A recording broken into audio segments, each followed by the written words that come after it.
Okay, so a quick summary. I've just picked up sniper rifle ammo.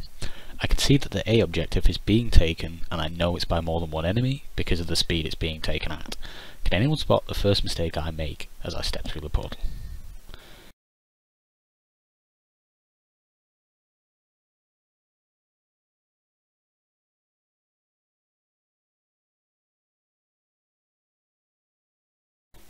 It's stepping through the portal. Yeah, I get 3 kills, I decap a point, and I shouldn't have done it, that's right. It's probably not what you were expecting, but this is my point about analysing your decisions, not your gameplay.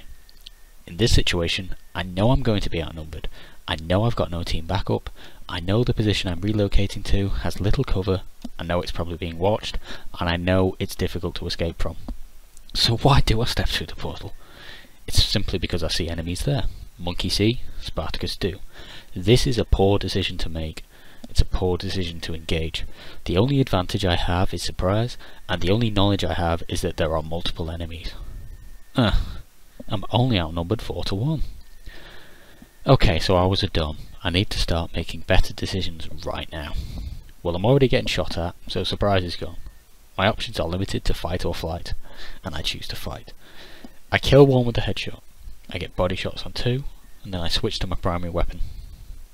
I have 2 wounded enemies and 1 who fled, so it makes much more sense to switch to my fully loaded primary weapon now, rather than waiting and remaining wielding my sniper that only has 1 shot left. I try and finish off the right enemy, and I'm surprised that the left enemy re-engages so soon. The reason I'm surprised is that his health hasn't regenerated, so I down him with 1 burst. Unfortunately, he gets a burst into me, but he's essentially traded his life for a little bit of extra damage. This is a massive mistake by him. He had number advantage, he had cover advantage, and he had the position advantage, because it's very difficult for me to retreat from this position safely. He rashly re-engaged, both before his health recovered and also before his teammate did. I'm now in a 1v1, thanks to dumb Titan. But I am at a disadvantage in terms of health, cover, and probably ammo, because I couldn't afford to reload, whereas he probably did. I try and use the only advantage I can possibly have, by pre-aiming where I think he will exit cover, and I choose the wrong side. God damn it. Had he landed his shots, or if I'd reacted slower, I'd be dead. Actually, I wouldn't call this a mistake. It was a gamble, and it didn't work. Sometimes you have to roll the hard 6. And we end the clip on one of the flaws of my game, instinctive reloading. Now the situation actually warranted it here, but the time it takes from my killing the final target to beginning the reload, it shows you how instinctive this is. The next clip will show you that this can and will get you into trouble, and that mistakes are made even during apparently successful engagements. I'm jumping over to pick up ammo for my empty sniper rifle, and I have 2 teammates close by supporting. This last fact is important. It's the main reason Mummy Spartacus didn't receive the dreaded telegram in the mail saying, "Lord Shax regrets to inform you that your son is dead because he was stupid." First of all, I'm too focused on the ammo to immediately notice the enemy.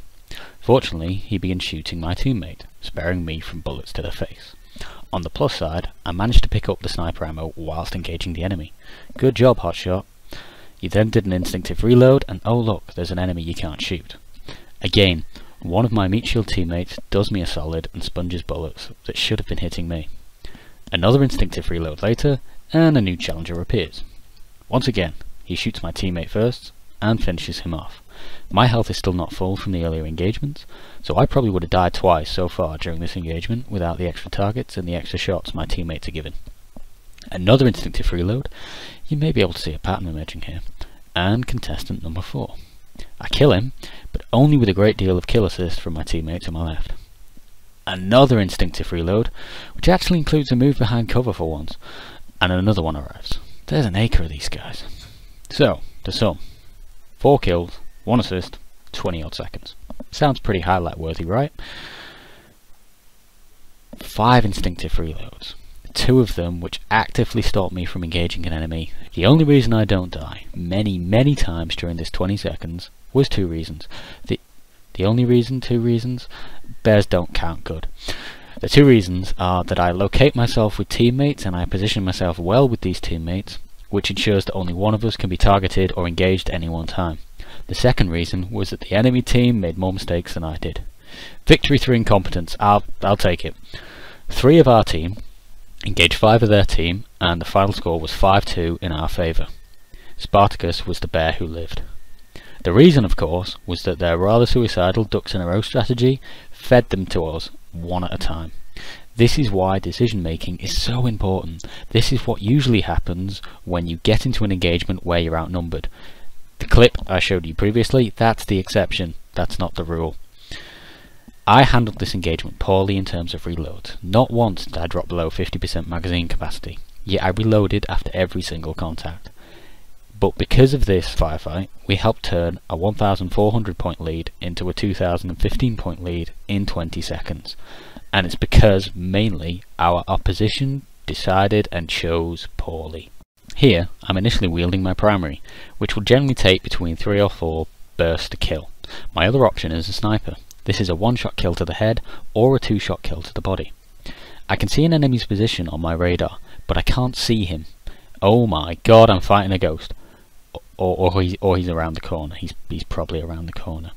This is where grenades shine, to engage an unseen target around or behind cover. As I throw, I back away. The purple diamond to my right is counting down to a supply of machine gun ammo, so I'm positioning myself to be able to defend it or grab it as the situation demands. This is the reason for the speculative grenade. It's even more vital in a situation where you're going to be distracted, gathered or vulnerable to be wary of contact.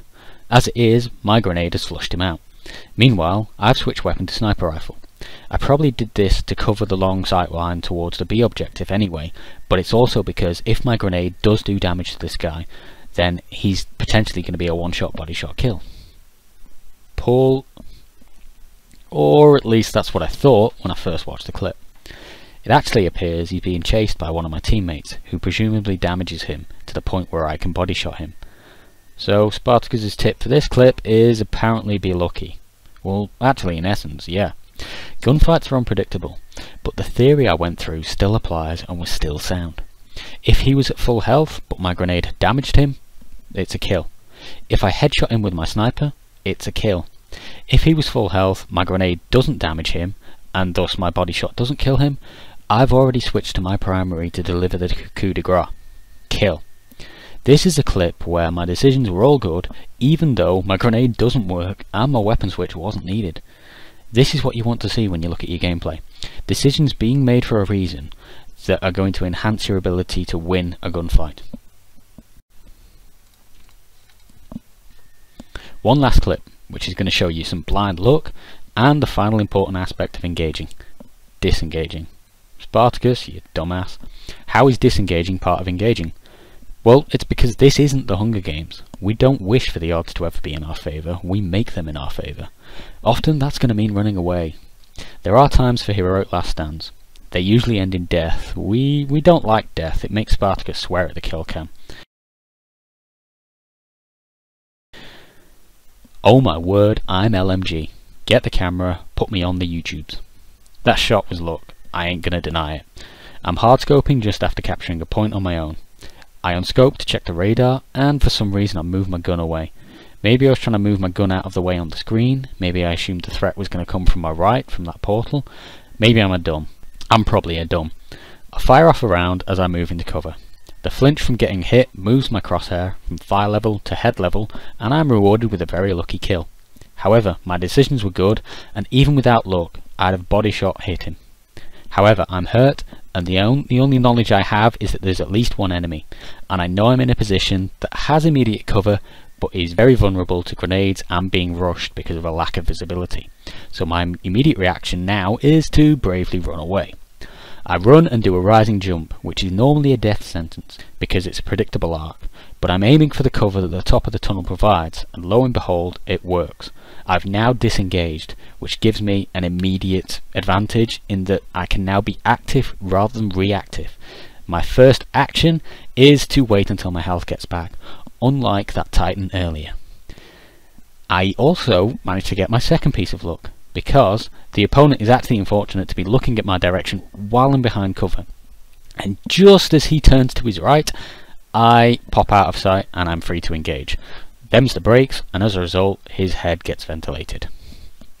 So we've seen some clips of me, and I've been trying to focus specifically on the decisions the decisions behind the actions, not specifically the actions of both me and the enemy team. You may start to see some patterns develop over several clips. That instinctive reloading that I do is something I've always done, but that clip in particular showed me it was a problem, and that I should try and concentrate on waiting a split second or scanning the radar and my surroundings before I do it. That's the way that you improve. It's much easier to spot potential flaws or mistakes when you die. The ones you make during kill streaks or times when you don't die, they're much harder to spot, they're much less obvious, they're often more insidious to your gameplay. They're the ones you want to be looking for when you're analysing your gameplay, because they're harder to root out, they're harder to see, they're the ones you've got to look for, and they're often the ones that are most damaging to your gameplay because you don't know you're doing them.